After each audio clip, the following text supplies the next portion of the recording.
back to the channel. I'm MoedotJ and we're locked in. This is Power Book 4 Force, and we've seen that Tommy has a brother named JP. Now this caught us all by surprise, and we want to see how Tommy's going to act moving forward, because we knew he was originally going to leave Chicago and go ahead and head out to California, but he decided to turn around and stay. Now before we jump into this, shout out to the notification gang. If you're new to the channel and you want to be a part of it, hit the subscribe button, turn on your notification bell so you get something every time I upload. Hit that like button. It's the easiest thing you can do. Now Tommy, we know how he is. When he gets to going, he's going. And now that he sees that he has a brother, he may potentially use him to set up shop while he's here in Chicago. So let's break it down. Tommy Egan and his brother JP.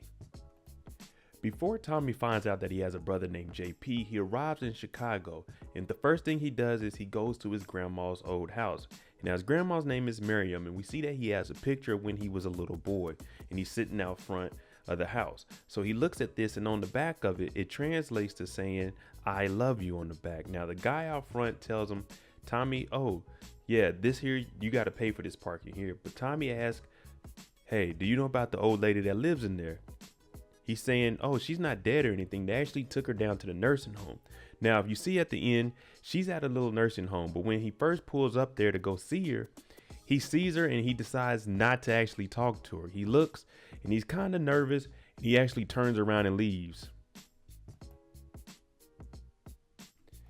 After Tommy builds up the courage, he actually goes back to talk to his grandma. Now, when he gets in there, you can tell she really doesn't know what's going on. When he shows her the picture, he's trying to say Tommy. And on the back of the picture, she sees it, she kind of reads it, but she also recognized the kid in that picture, and the location is the house that she used to live in. Now, JP is Tommy's brother, and he's actually watching Miriam because he's the only one that's really been in her life. Now, when they go outside, he approaches Tommy. Tommy turns around and pulls a gun on him because Tommy doesn't know anyone up here. Now, JP shows on his arm that he has a tattoo with the same signature on the picture on his arm, the "I love you." So he's telling Tommy, that's my grandmother. Tommy's saying, that's my grandmother also. Now, no one's been coming to see Miriam, just JP, in the last 6 years. Now, it turns out JP's mother is also Kate. I know people were asking me, who's their parents? Well, JP had a black father. He stayed in Chicago. That's who JP lived with.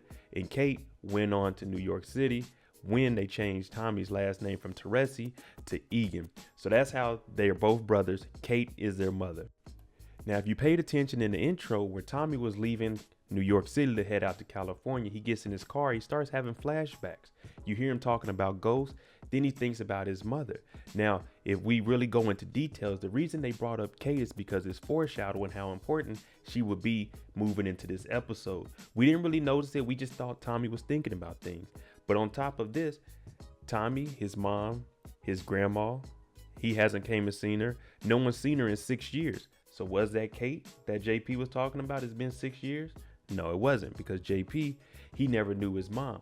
But we're seeing the link between the two. Like I said, it was just a foreshadow. And this is showing us that Tommy, he told JP that she's dead to him.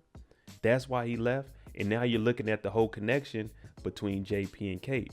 She was basically dead to JP because she left. And now you're thinking, how's the connection to her and James so strong? Because she had a black son that she left in Chicago with his father. And you know that Jamie also left her some money. You see what I'm saying? So that's why the relationship with her and James St. Patrick was so close. Tommy and him were like brothers. She was glad that James looked out for Tommy like an older brother, because that's what she really wanted. She had another son this whole time, and he was black. On top of that, if you look at Tommy, he doesn't have a connection with anybody. So when these two were having their conversation, Tommy was the one that asked for the phone number to, maybe keep in touch. At this time, Tommy wasn't sure if he was actually going to go to California, but he figured, I have one family member I don't know much about, but let me stay in contact with him. He cut Kate off. Holly died with his kid. Keisha died with Cash. You see what I'm saying? So he doesn't have any physical connection with anybody that's of his bloodline or someone that he's close to. Tasha, Tariq, James, everyone's gone. So now he got JP's number. But you remember, he ended up throwing the number away because he didn't know if he was really going to stay in Chicago or not. And he felt like, I shouldn't be keeping attached to anybody because I'm leaving and I'm headed out to California. And like I said, Tommy was originally leaving to California. He threw the number away. But then something in him told him, you know what? Let me go back and get that number. We know that Tommy's been running around the city. He's already been into it with Vic and Simon. He already stole some money and some drugs. This is right before Uncle Paulie comes and picks him up. We seen in the trailer for next week, for episode 2, that Tommy's talking to his brother JP, and JP's just giving him the scope of how Chicago is ran. We also know that Diamond and Jenard, they're looking for Tommy because if they were doing a deal and there was someone that bold to mess with the Flynn family, they want to know about it.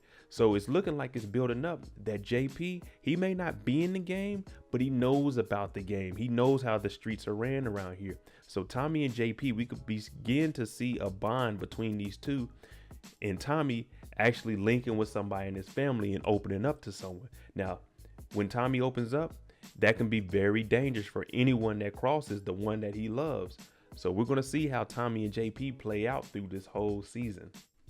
And after getting into it with Walter Flynn and being told that he needs to leave, Tommy decides to stay in Chicago. He got his brother's number back. He told the plug in California, I ain't coming, I'm my own boss. So this bond, it should be something good. And we know that Diamond and Jenard, they have a barbershop that we can use as a headquarter. We don't know what all JP has going on yet, but Tommy JP with the CBI, it could be big problems for Chicago. All right, let me know what you think about the relationship between Tommy and JP. Do you think that it's going to blossom? Is there going to be all up moments, or are they going to have some down moments where they probably go against each other and then they come back together? Let me know what you think, because I know that JP being his brother was a huge curveball for us, but it gives us another connection in the Power universe that we did not expect. I'm MoedotJ. If you like the content on the channel, hit that like button, hit that subscribe button. Thanks for watching. I'm out. Jimmy on the beat, boy.